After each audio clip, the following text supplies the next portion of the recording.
Senior DC in charge of administration and planning, Umesh Sinha, all my colleagues from the election commission, and all the colleagues from media. As you are aware, the 5-year term of the 16th Lok Sabha is due to expire on 3rd June 2019. Article 324 of the Constitution restores the relevant powers, duties, and also the functions of the election commission. While Section 14 of the Representation of People Act 51 provides for conduct of elections to constitute a new Lok Sabha before the expiry of its current term. Taking into account these constitutional and legal provisions, various judicial pronouncements on issues, the Election Commission of India has taken into account these constitutional and legal provisions, various judicial pronouncements on issues.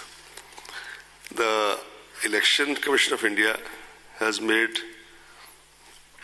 in fact, attempted a very comprehensive preparation for the conduct of election to the 17th Lok Sabha in a manner that is free, fair, inclusive, accessible, ethical, participatory, and also festive. When independent India held its first general and assembly elections during 51-2, not everybody was convinced of our capacity to successfully conduct the exercise. In fact, democracies in the world, then numbering maybe around 40, most of them were very skeptical. But India, by conducting our elections, emerged as a, should I say, beacon light for the emerging democracies all over the world. The scale and complexity of the elections has only grown since then. The population of India increased 3.3 times between 91 and 2001 census. But there are other statistics also which have gone up sharply, as expected. Mahatma Gandhi said, democracy must, in essence, mean the art and science of mobilizing the entire physical, economic, and spiritual resources of all the various sections of people in the service of the common good of all. Keeping all this in view, this commission started preparing for elections for quite some time. We started with organizing a series of meetings with chief electoral officers of all the states and UTs in order to review various aspects of election preparedness. Video conferences with the chief secretaries, DGs, home secretaries, chief electoral officers, and police nodal officers from MHA and as well as from the states were held on 21st, 22nd, and 28th January to assess the overall law and order situation, state or UT specific areas of concern, and deliberate on the quantum of central armed police forces required. Several rounds of discussions were held with the Ministry of Home Affairs at the level of our officers, and we also had an in-depth discussion with the Union Home Secretary and his team. The Commission also held deliberations with several key departments, especially railways, in order to ensure smooth movement and facilitation during the conduct of elections. To get a first-hand knowledge of the status of poll preparedness in the states, we visited several states and UTs to review the poll preparedness. During these visits, there is a standard SOP which is followed by the Commission, and not just us, but before us also. This has been a tradition that first of all we start with interaction with the political parties. After that, we have the presentations by the CEO of the state, the police nodal officer of that state, and the central nodal officer from whichever CPF is designated for that state or UT.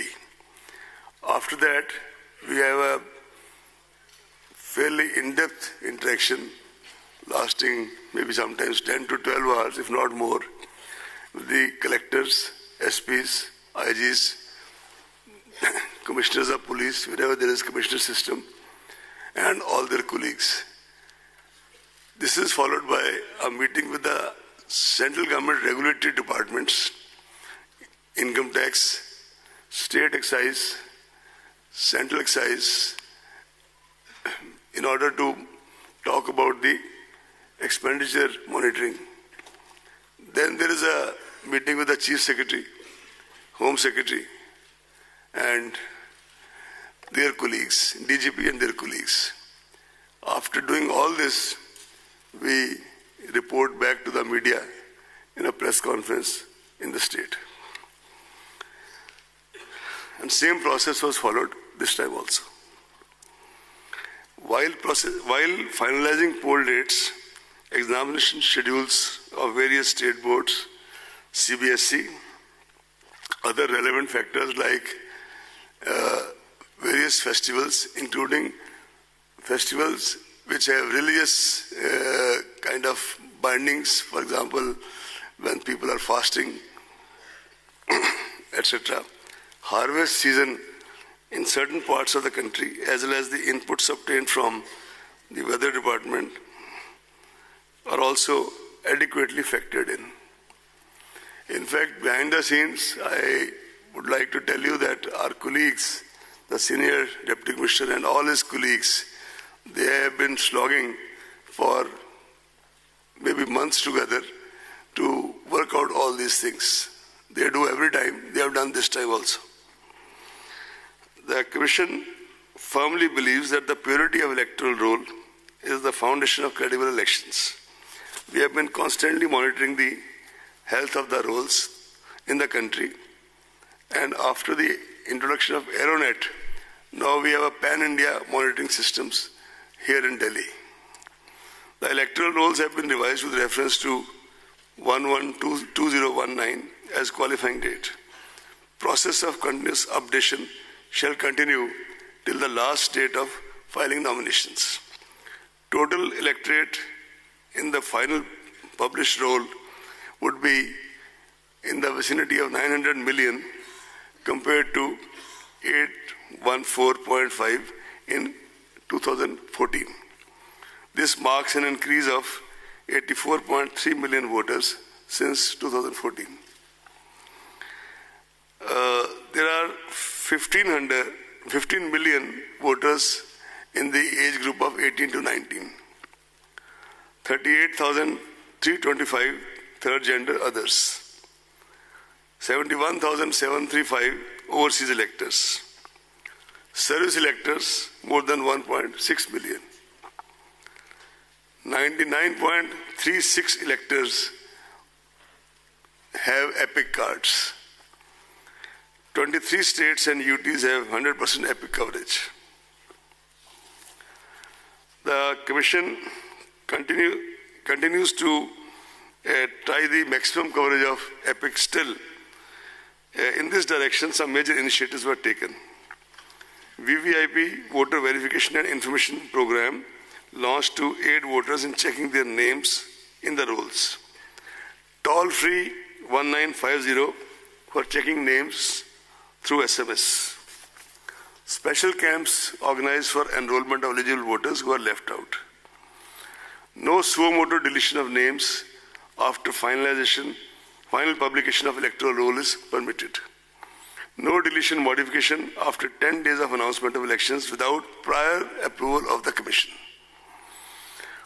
Official voter slips, including those in Braille for our voters, for persons with disability voters.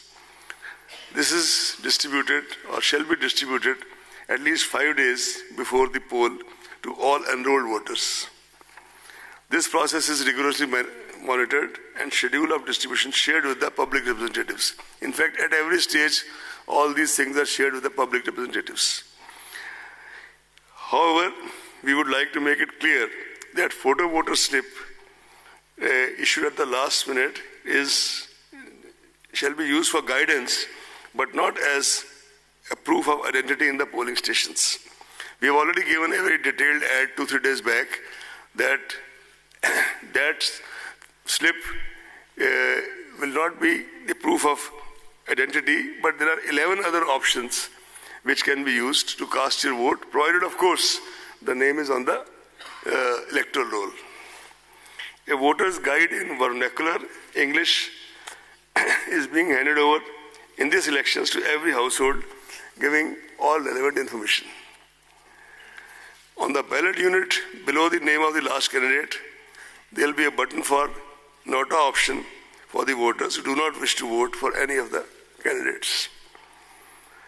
And as an additional measure to eliminate confusion in the minds of our voters, where you press the button in front of that, there is a photograph of the candidate also, so that you make a more conscious choice, seeing the photograph of the candidate for whom you want to vote. Voter assistant booths will be set up at every polling station to extend facilitation to the voters. There are approximately 10 lakh polling stations this year as compared to 9 lakh in 2014, an increase of 10.1%.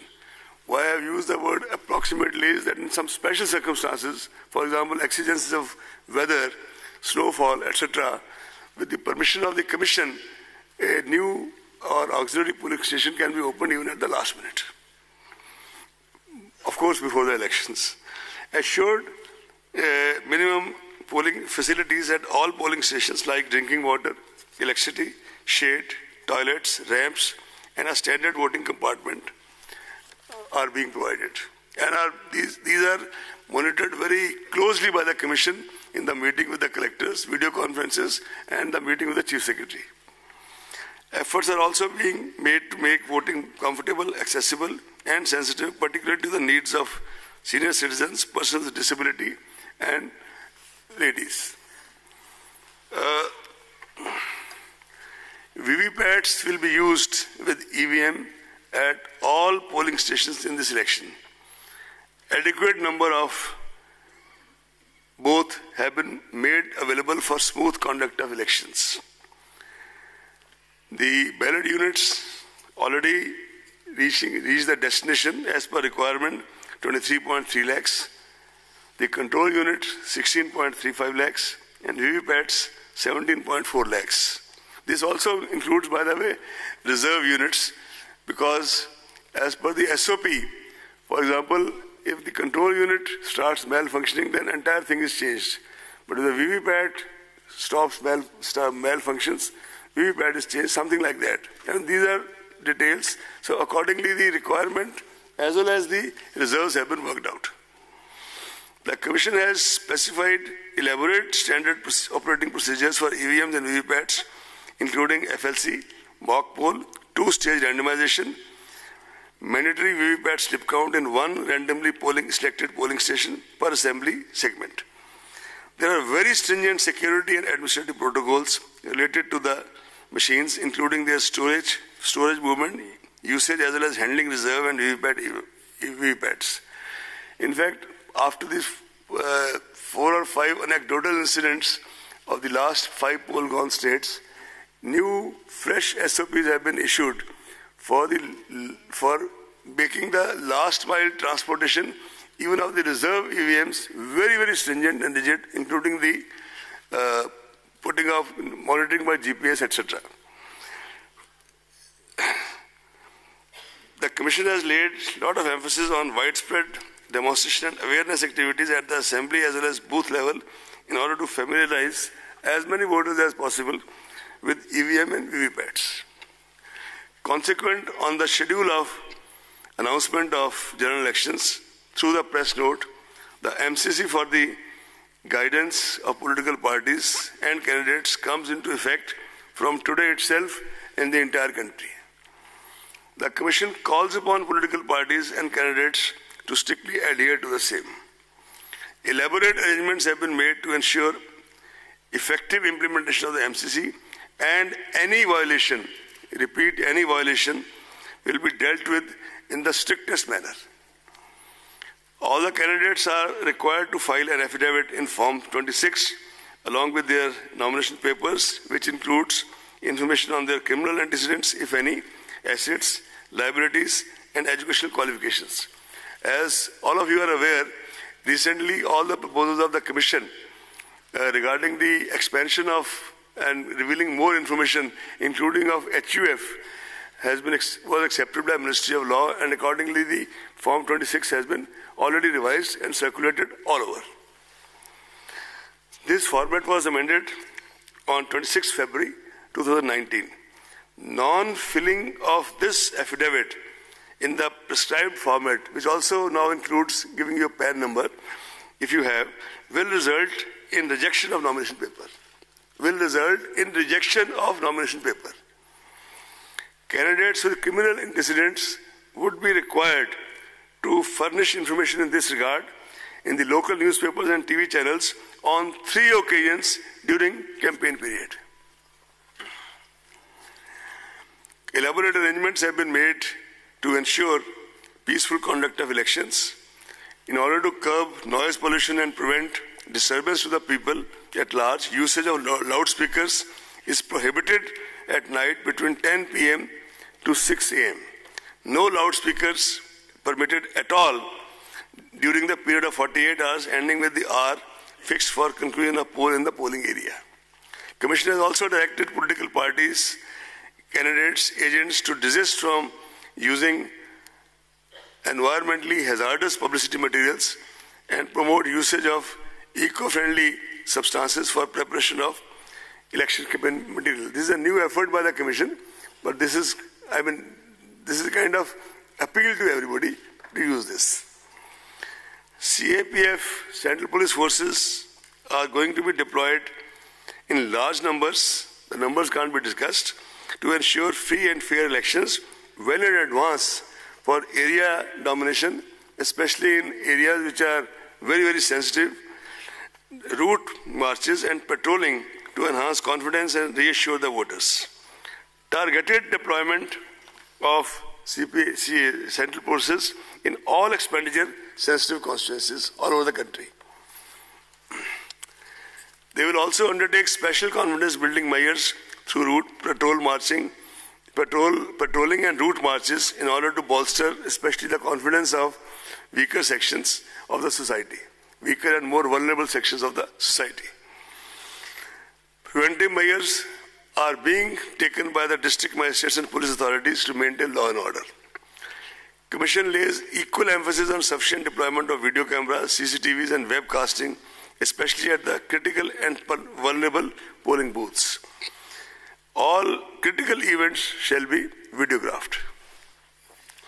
Commission appoints sufficient number of general observers, police observers, expenditure observers, awareness observers and micro observers to closely monitor various stages of the election process. Control rooms and complaint monitoring systems are set up with 24 hours toll-free numbers.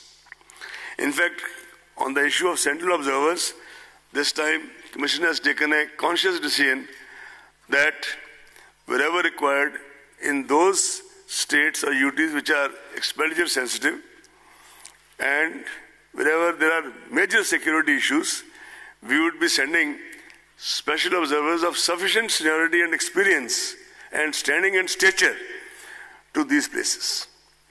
I will not be able to name the states because that's not something which kind of in advanced level state like this, but we have all the information and we'll act accordingly. We also now have, by now, thanks to our IT and ICT wings, stringent monitoring of all critical events of the poll day using the state-of-art IT applications. This includes one of the most major, this is C-Vigil, which is an Android app which helps citizens to record any violation of Model Code of Conduct on the mobile and promptly send to election authorities for option. By the way, this was started on a trial basis during Karnataka elections in Bangalore under the direct supervision of the Commission, and extended subsequently to all these 5 poll-gone states. In these 5 poll-gone states, almost 28,000 such complaints were received. A citizen can give his or her name and number, and the authority on the other end is duty-bound, no options, to report back within 100 minutes the action being taken, proposed to be taken, etc. If a particular complainant feels vulnerable or is making a complaint about, say, large cash transaction happening somewhere and doesn't want his or her name to be revealed, in that case, the Commission will get it published in the local newspapers so that he or she becomes aware of the action taken and her privacy also protected. This is a major tool of citizen empowerment, and it is really the experience of these 5 poll-gone states. We are really hopeful that now when it is used pan-India, it will kind of add another dimension to the empowerment of our citizens. We also have started a PWD app for persons with disability for registration, modification, as well as to ask for doorstep facilities and wheelchair on the day of poll. We already have introduced, and we kind of monitored very closely, that all the permissions can be obtained on Suvidha candidate app, and they can also track their status. Samadhan is an integrated web portal for registering and resolving citizen information, suggestions, feedbacks and complaints. This is another way of getting the feedback. As you are aware, the Commission for many years, under one of its former CECs, had started Systematic Voters Education and Electoral Participation, that called SWEEP. This program is basically for dissemination, advocacy and communication. And for this, comprehensive measures are undertaken for enhancing our contact with the voters and increasing their participation in this largest festival of democracy, Desh Ka Mahatyauhar. This is being personally monitored by steered and monitored at the level of bureaucracy in the Commission by senior DEC, Administration and Planning, and his other colleagues, and Commission itself takes very regular account of this.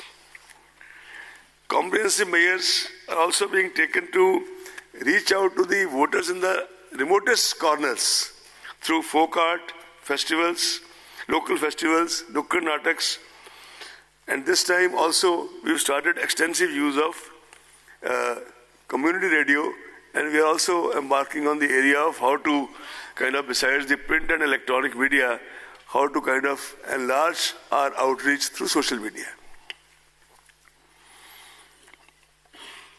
The Commission has always considered engagement, considered media as an important ally and a rather potent force multiplier in ensuring an effective and efficient election management. Hence, the Commission has directed all CEOs of the poll-going states to have positive and progressive engagement and interaction with the media. Commission also requests the media to play a positive, proactive and constructive role in supplementing and facilitating our efforts towards delivery of free and fair elections.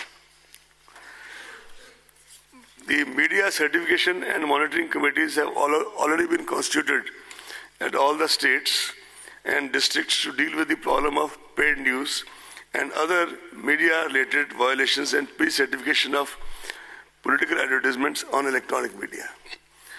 An additional member, a social domain media expert, is included now in the membership of the MCMC, this Media Certification and Monitoring Committee at the state and district level, so as to get inputs from his or her side.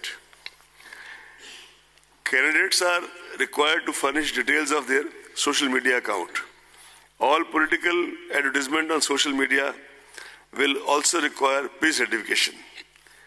All expenditure on campaigning advertisement on social media is to be included in the election expenditure account. All provisions of Model Code of Conduct shall also apply to the content being posted on social media by candidates and political parties. And based on the recommendations made by the committee appointed by the Commission regarding the further enlargement of Section 126 of RPA in sync with the new media and deliberations made with the various other stakeholders, social media platforms, the major steps are as follows. The intermediaries, viz. Facebook, Twitter, Google and YouTube, have committed in writing to ensure that any political advertisement published on their platforms will be certified from MCMC. Some IT applications are also being thought of to streamline it further and make the process less cumbersome. In fact, Commission has taken a stock of the IT applications being developed by our team, and maybe we'll introduce as a pilot project in some states to start with. Google and FB have also announced verification of political advertisers and ad archives with reference to advertisement buying. Social media platforms have committed to implement pre-certification, as I said earlier. To keep a check on election violations and menace of fake news and hate speech during the election period, social media platforms have told us that they have appointed dedicated grievance officers to take necessary and prompt action against the contents published on their platforms.